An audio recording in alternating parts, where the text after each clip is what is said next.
Hello বন্ধুরা, সবাই কেমন আছো? আশা করছি সবাই অনেক ভালো আছো, আমিও ভালো আছি। তো আজকে আবার একটা নতুন দিন, নতুন একটা ব্লগ ভিডিও নিয়ে চলে এসেছি। দেখতেই পাচ্ছ এখানে অনেকগুলো ইলিশ মাছের পেটি রয়েছে, ইলিশ মাছ রান্না হবে। তো আর এখানে মাছের মাথার লেজাগুলোকে রেখে দিয়েছি। তো রান্নাঘরে তো মেয়েদের প্রথম কাজ শুরু হয়, তো আমারও রান্নাঘর থেকে শুরু, বাসি কাজ সমস্তটাই হয়ে গেছে। তারপরে রান্নাঘরে ঢুকে পড়েছি। এদিকে দেখেছো আমাদের রাস্তাঘাট তো জলে বন্যায় ভেসে যাচ্ছে। তো আমার বর আমাকে গাড়ির চাবিটা দিয়ে ও যাচ্ছে একটু সাইকেল নিয়ে, একটু দরকার আছে তাই ও বেরোচ্ছে। আর এদিকে জল, এত জল পাড়িয়ে পাড়িয়ে না সবার শরীর খারাপ হয়ে যাচ্ছে। তো দেখতেই পাচ্ছ জলে ভরা পুরো কলকাতা ভাসছে। তো যাই হোক, আমার এদিকে রান্নাঘরে কি হচ্ছে তোমাদের দেখায়। একদিকে হচ্ছে ভাত আর একদিকে হচ্ছে কড়াইয়ে মাছ ভাজা চলবে। তো রান্না বান্না হচ্ছে গিয়ে বেগুন আলু দিয়ে ইলিশ মাছের পাতলা ঝোল হবে, পটল ভাজা হয়েছে। আর কিছু করব নাকি করব না তোমরা দেখতে থাকো, তাহলেই বুঝতে পারবে। আর এখানে মশলাটাকে ভিজিয়ে রেখে দিয়েছি, আর এটা হচ্ছে চাল ধুয়ে রেখে দিয়েছি। তো ভিজিয়ে রাখলে ভাতটা একটু তাড়াতাড়ি হয়ে যায়। আর এই যে এখানে দেখো জল গরম বসিয়ে দিয়েছি। রাইস কুকারে জল গরম করি, আবার মাঝে মধ্যে এমনি হাঁড়িতেও বসিয়ে দিই। আর কেন জানি না আমার আলু ঠালু ভাজার সময় কড়াইটা একটু বেশ পুড়ে গেছে। তো যাই হোক, আলু কটাকে ভেজে তুলে নিলাম দুবারে। এরপরে এই মাছটা একদম ভেজে ঠেজে ঝোল বসিয়ে দিয়েছি। মাছ ভাজা আর কি শেয়ার করব তোমাদের সাথে। তো দেখো এই যে বেগুন আলু দিয়ে কালো জিরে কাঁচা লঙ্কা ফোড়ন দিয়ে ইলিশ মাছের ঝোলটা কিন্তু দারুণ লাগে খেতে। আর এটা করছি ঠিকই, মাছটা কিন্তু আনার পর থেকে প্রায় 7 দিন ধরে ফ্রিজে পড়া, কেননা আমাদের বাড়িতে একটু অসুবিধা হয়েছিল, তাই আমরা ইলিশ মাছটাকে রান্না করতে পারিনি, ফ্রিজে ভরা ছিল। তো তারপরে বের করলাম, কেননা তোমরা সবাই জানো শাশুড়ি মা হসপিটালে ভর্তি, তাই রান্নাবান্না সেরকম তোড়জোড় হয়নি, তাই মাছটা ভরাই ছিল। তো রান্নাবান্না দেখে নাও, ভাত হয়েছে, মাছের ঝোল, আর হচ্ছে এই যে এইখানে ইলিশ মাছের মাথা লেজা তেল ভেজে রেখে দিয়েছি একসাথে, আর পটল ভেজেছি আর কাঁচা লঙ্কা। তো এই দিয়ে খাওয়া হয়ে যাবে, আর কি লাগে দুপুরবেলাতে। ইলিশ মাছ তো এমনিই টেস্টি সবার। তো যাই হোক, এই সব রান্নাবান্না, এবার আমি রান্নাঘর গুছিয়ে নেব, পরিষ্কার করে নেব। আর এই যে মাছের ঝোলটা দেখছো, এটা পরের দিনের জন্য রেখে দিয়েছি। এক পিস মাথা লেজা, এক পিস খান, আর একটা ছোট্ট আলুর টুকরো কটা রয়েছে। তো আমার সব রান্না শেষ, এবার রান্নাঘর পরিষ্কার করতে হবে। এদিকে আমার প্রচণ্ড গরম লাগছিল, তাই ওখানে ফ্যানটা চালিয়ে দিয়েছি। আর সংসারে কাজ করতে হবে, তার সাথে যে রুগী হয়েছে, মানে যে হসপিটালে ভর্তি, তাকেও দেখতে হবে, তার জন্য খাবার দাবার পাঠাতে হবে।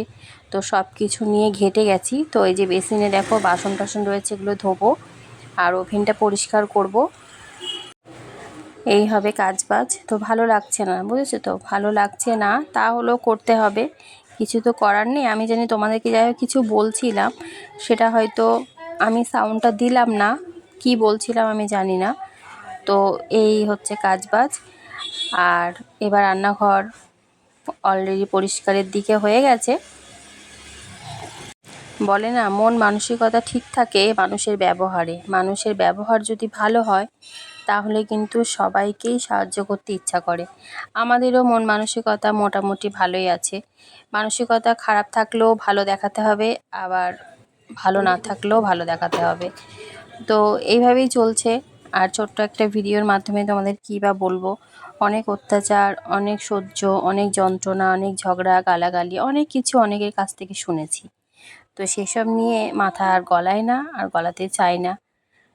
জানি যেমন কর্ম আমি করছি তেমন আমি ফল পাবো, তাই না? তো রান্নাঘরটা মুছছি, দেখো স্ল্যাবগুলোকে মুছে নিলাম, টাইলসগুলোকে মুছে দিলাম। তো এরপর রান্নাঘরে জল দেখো, রান্নাঘরে জল ঢুকেছে, বন্যা হয়েছে, বন্যা দেখাচ্ছি তোমাদের। এই যে দেখো, এই যে এই যে জল, বুঝছো তো, রান্নাঘর, এই যে জল, হা হা কি মজা, জল, অনেক জল রান্নাঘরে। সিঁড়ির তলায় রান্নাঘর, এই যে ওভেন, ওই যে ওভেন, ওভেন সব ভেসে গেছে, দেখাচ্ছি। বেরোলাম, তার দেখাচ্ছি, ওই ঘরে যাই, বড় ঘরটার অবস্থা। আছে জল চোখের তলায়? হ্যাঁ, একটু আছে, ওই যে ভিজে গেছে, উপরে দিয়ে এলাম, কাপড় ভিজে গেছে, চট ভিজে গেছে। ভিআইপি উপরে তুলে দিয়ে এসছো? রোদ্রে দিয়ে এসছি। জামা কাপড়গুলো ভিজে গেছে? না, জামা কাপড় ভিজে না, খুলে দেখছি।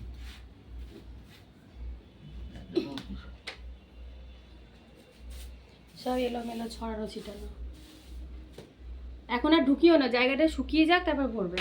আরে হ্যাঁ বলবো। ফ্যান চালিয়ে দেবো? না না এখন চালাবো না, আমি পরিষ্কার করে নিই তারপরে।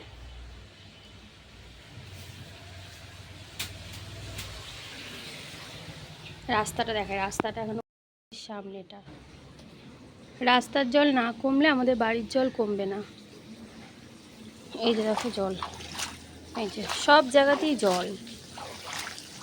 স্কুলে যাচ্ছে, তাও তো মেয়ের পরীক্ষা সোমবারে আছে,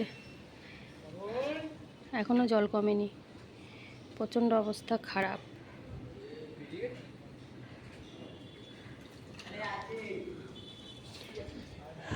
কি অবস্থা ঘর দৌড়ের। ওপরে এলাম, ওপরটা তো আমাদের দোতলা বলে তো ওপরটাতে অসুবিধা হচ্ছে না, অসুবিধা তো নিচটা। কিন্তু নিচে তো রান্নাঘর, তাই না, যেখানে রান্না করব খাবো সেখানটারই তো অবস্থা খারাপ। তো খুব বাজে অবস্থা জলের জন্য। আর এখন রাস্তার জল না কমলে তো রান্নাঘরের জল কমবেই না। তো এইভাবেই দাঁড়িয়ে দাঁড়িয়ে জল চৌকির ওপরে, পিঁড়ির ওপরে দাঁড়িয়ে দাঁড়িয়ে রান্না করছি। ঠান্ডাও লেগে গেছে, এত জল ঘাটা হচ্ছে বলে। আর ঘৃণা লাগছে জলগুলো না, ড্রেনের নোংরা, বাইরের জল। তো এই হচ্ছে অবস্থা। ভাতটা হচ্ছে, এখন আমি আজকে কাচবো, এগুলো একটু খুলে নিয়ে যায় বালিশে ওষারগুলো। রোদটা করেছে, বাথরুমে কেচে ছাদে মেলে দিয়ে শুকিয়ে যাবে। আর যে মেয়ের পরীক্ষা সোমবারে, অঙ্ক পরীক্ষা পড়ছে। করেছিস অঙ্ক? অঙ্ক করছে, একটা পরীক্ষা হয়েছে সবে বাংলা, আর সোমবারে হবে অঙ্ক। এখনও 3টে পরীক্ষা বাকি আছে। তো চলো দেখা হচ্ছে পরে। তো দেখো অনেক দিন ধরে এগুলো কাছাকাছি করতে পারছি না, কেননা প্রচণ্ড বৃষ্টি হচ্ছে, বৃষ্টি তো কমছে না। সেই জন্য আজকে ভাবলাম যে একটু রোদ উঠেছে আর বৃষ্টিটা কমেছে, তো বিছানার চাদর, বালিশের ওষার সমস্ত কিছু কেচে ধুয়ে ছাদে মেলে দিই, তাহলে রোদের মধ্যে ঘন্টাখানেক থাকলে শুকিয়ে যাবে। তারপরে যদি একটু ভেজা থাকে নিয়ে এসে ঘরে হাওয়াতে মেলে দেবো, আরও পরিষ্কার হয়ে শুকিয়ে যাবে। তো সেই জন্য এখানে আমি এগুলো সব খুলে খালে নিলাম। আর আমার মেয়ে মোবাইলটা ধরেছে, বলে মা দাও আমি তোমার ভিডিওটা করে দিই। তো যাই হোক মেয়েকে দিলাম। অনেক কাজ থাকে, সব কিছু খুঁটিনাটি তো তোমাদের দেখানো যায় না। আর এই যে এই নাইটিটা আমি সবসময় বক জানলাতেই মেলি, এখান দিয়ে অনেকটা রোদ আসে আর হাওয়া আসে, তো এটা শুকিয়ে যাবে। সব কাঁচা ধোয়া কমপ্লিট, ছাদে সিমেল রয়েছে হাতে। আর রোদ উঠেছে, কিন্তু এখন নিভে গেছে রোদটা, দেখা যাক কী হয়। মেলে তো দিই। সুটকেসটা দেখতে পাচ্ছ, এটা কিন্তু আমাদের জলেতে ভিজে গেছে, চৌকির তলায় ছিল নিচের ঘরে, তো জল ঢুকেছে যেহেতু, তাই এটা ভিজে গেছে বলে শ্বশুরমশাই আবার ছাদে রোদে দিয়েছে। আর আমি সব ছাদে মেলে দিলাম, অনেক দিন পরে রোদ উঠেছে, তো মনে হচ্ছে যেন কত বছর পরে রোদ দেখলাম, এত ভালো লাগছে ছাদে দাঁড়িয়ে থাকতে। আর মাথায় শ্যাম্পু করেছি, তো চুলটা ভাবলাম একটু খুলে শুকিয়ে নিই, তারপরে ফ্যানের হাওয়ায় যাব। তো আবার তারই মধ্যে 10-15 মিনিট পরে আবার ঝমঝম করে বৃষ্টি নামবে, সেই গুড়ি গুড়ি বৃষ্টি আরম্ভ হয়েছে। তো ছুটে আবার ছাদে গেছি, ছাদে গিয়ে আবার সমস্ত কিছু তাড়াহুড়ো করে তুলে নিয়ে এসে একদম ঘরের মধ্যে ঢোকালাম। মানে কি বলবো, আর রাস্তাটা দেখো ছাদ থেকে দেখাচ্ছি, দেখেছো কিভাবে জল। আর আমাদের তো বাড়ির সামনেটা একটু কম, আর আমতলার মোড়ে একদম মুখটাতে এবারে ভর্তি জলে ভরা। আমাদের এরকম হয় না, এত বৃষ্টি হওয়াতে এবছর এরকম মারাত্মক বৃষ্টিতে একদম ভিজে গেছে, সমস্ত কিছু ডুবে গেছে। তো যাই হোক আমি বিছানার চাদরটা কাচতে পারিনি, আমার বর কেচে দিয়েছে আর ছাদে মেলে দিয়েছে, ও অনেক হেল্প করে আমার হাতে হাতে। তো ও গেল ছাদে চাদরটা মেলতে, আর আমি তো মেলে চলেই এসেছি। তো এই হচ্ছে, প্রচণ্ড গরম, পুরো ঘেমে গেছি, আমার মুখটা দেখতেই পাচ্ছ। এক ফোঁটা দু ফোঁটা পড়তে পড়তে জোরে নেমে চলে আসবে, তা অনেকটা শুকিয়ে গেছে। এই পা মোছাটা নিয়ে যাও নিচে। ও চাদরটা, হ্যাঁ পামাশা নিয়ে দিনকে আসতো কই? এই তো ওই যে আমি সব তুলছি, তুমি যাও, তুমি পা মোছাটা নিয়ে সেটা যাও। মেলতে হবে। তা মেলবো না, ভিজে থাকলে মেলে দেবো তো, চেঁচাই বেশি। খাওয়া দাওয়ার পরে বেশ অনেকটাই বিকেল হয়ে গেছে, 4টে 4:30 বাজে, তখন আবার রেডি হয়ে গেছি। আমি আর দিদিভাই দুজন মিলে শ্বশুর বাড়িতে এসে গেছে হসপিটাল থেকে, আর আমি আর যা দুজন মিলে যাচ্ছি হসপিটালে শাশুড়িকে দেখার জন্য। আর মেয়েটা এখানে ঘুমাচ্ছিল, ওই জন্য ওকে আর ডাকিনি, মেয়েটা বাড়িতেই থাকবে ও দাদুর কাছে, আর আমরা দুজনে যাব। সন্ধ্যাবেলা তো আবার তাড়াতাড়ি চলেও আসবো। ওনার রিপোর্ট খুব একটা ভালো না, তো ওনাকে এখন অনেক দিন থাকতে হবে, আজকে প্রায় সপ্তাহখানেক হয়ে গেছে, আর জানি না কবে ছুটি যে হবে। তো এই যে আমার ড্রেসটা দেখো, এটা একটা অনলাইন ফ্লিপকার্ট থেকে নিয়েছিলাম, কুর্তিটা খুব সুন্দর হয়েছে, কিন্তু খুব সুন্দর, আমার পছন্দ মতন হয়েছে। তো দেখো আমরা হসপিটাল পৌঁছে গেছি, এই যে দিদিভাই আর ওই যে হলুদ শাড়ি পরে আছে ওরা দিদিভাইয়ের মা দেখতে গেছিলো, আর এই যে শাশুড়ি মা নাইটি পরে বসা। তো এই হচ্ছে অবস্থা, আর আমি পাশে বসে আছি। রিপোর্ট ভালো নেই, সেই নিয়ে আলোচনাও হচ্ছে, একটু গল্প হচ্ছে, হাসাহাসি হচ্ছে, সব কিছুর মধ্যেই রয়েছি। তো বন্ধুরা, এখানে ভিডিওটা শেষ করছি। ভালো লাগলে লাইক কমেন্ট শেয়ার করে পাশে থেকো। বাড়ি চলে এসেছি, সন্ধ্যে 7টা বাজে। দিদিভাই দাঁত তুলেছিল, দাঁতের সেলাই কাটার জন্য ওদিক থেকে চলে গেল, আমি এদিক থেকে টোটো করে চলে এলাম। আর এখন 7টা 10 বাড়ি ঢুকে গেছি। রাস্তায় তো অনেক জল, তো ভিজেও গেছি অনেকটা। আর দেখো মুখ চোখ ধুয়ে নিচ থেকে ওপরে উঠে আসলাম। কালকে সব জামা কাপড় কেচে পরিষ্কার করবো। আর শাশুড়ি মা এখন একটু ভালো আছে। যত তাড়াতাড়ি খাবে তত তাড়াতাড়ি উনি সুস্থ হবে। খাওয়াটাই খেতে পাচ্ছে না, একদম খাচ্ছে না। যতদিন না খাবে সুস্থ হবে না। তো এই হচ্ছে আপডেট, এখন মোটামুটি ভালো আছে। তো এখন আমি একটা দুধের প্যাকেট কিনে আনলাম, আসার পথে একটু চা খাবো। রাস্তায় চা মাইমা খাইয়েছে, তাহলে চায়ের নেশা তো, একটুখানি চা না হলে ভালো জমছে না। তো মেয়েটা নিচে দাদুর কাছে অঙ্ক করছে।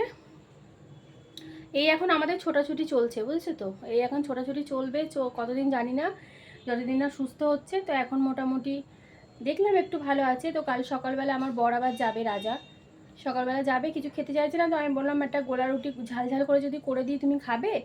তো বললো হ্যাঁ খাবো, একটা দেবে। আমি বললাম ঠিক আছে, দুটো দেবো, একটা খাবে, যাই করবে করবে, ফেলবে, বেশি করেই দেবো, দুটো দিয়ে দেবো। ঝাল ঝাল করে পেঁয়াজ লঙ্কা কুচিয়ে একটুখানি মুখের স্বাদে যেন টমেটো সস দিয়ে ভালো করে দেবো, একটু ঝাল সুজি করে দেবো ভেবেছি। এখন দেখি ছেলেরা আসুক, বলি।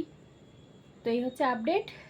ভিডিও করতে ভালো লাগছে না, শরীরটা খুব একটা ভালো নেই, জল পারি না, শরীর ক্লান্ত হয়ে গেছে। তো যদি সম্ভব হয় তাহলে রাতের ভিডিও দেখাবো, আর যদি না সম্ভব হয় তাহলে এখানে ভিডিওটা শেষ করছি। সবাই কিন্তু ভালো থাকবে, সুস্থ থাকবে। আর চারিপাশে জল জমেছে, সেটা অতি অবশ্যই খেয়াল রাখবে। জলের মধ্যে একদম হাঁটাচলা করলে সাবধানবশত থাকবে সবাই। তো এখানকার মতন আজকে এখানেই বিদায় নিচ্ছি, টাটা। কালকে আবার সকালবেলা দেখা হচ্ছে। তো টাটা, সবাই ভালো থেকো, সুস্থ থেকো, গুড নাইট, শুভরাত্রি।